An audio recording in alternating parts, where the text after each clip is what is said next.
கூலி வேலை செய்து வாழக்கூடிய நிலைமையாக இருக்காங்க. இவரும் பள்ளி படிப்பை வந்து முழுசாக முடிக்கல, பாதியிலே நிப்பாட்டிட்டாரு. அதற்கு பிறகு ஃப்ரெண்ட்ஸோடு சேர்ந்து கேரளாவில் பார்த்தீங்கன்னா நிறைய அந்த கொட்டை குளமெல்லாம் இருக்கும். அதில் வந்து மீன் பிடிக்க போவாப்லையாம், ஒரு ஹாபி மாதிரி.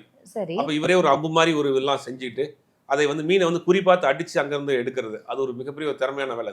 அது சின்ன வயசுலேருந்து அது ஒரு இன்ட்ரெஸ்ட்டாக பண்ணிட்டு இருக்காங்க. ஃப்ரெண்ட்ஸோட பசங்களோட போய் பண்ணுறப்ப அந்த பசங்க வச்ச பேர் தான் வேடன். அதனால வேடன் வேடன்னு சொன்ன பிறகு சிறு வயதிலிருந்தே இந்த சமூகத்தில் நடக்கக்கூடிய விஷயங்கள், அவலங்கள் தமிழ்நாட்டு மட்டும் கிடையாது, கேரளா மட்டும் கிடையாது, உலகளவில் நடக்கக்கூடிய அவலங்கள், இந்த கருப்பின மக்களுக்காக எதிராக நடக்கக்கூடிய பிரச்சனைகள், பாலஸ்தீன மக்களுக்கு எதிராக நடக்கக்கூடிய பிரச்சனை, இதெல்லாம் பார்க்குறப்ப அதை கவிதையாக எழுதுறாரு.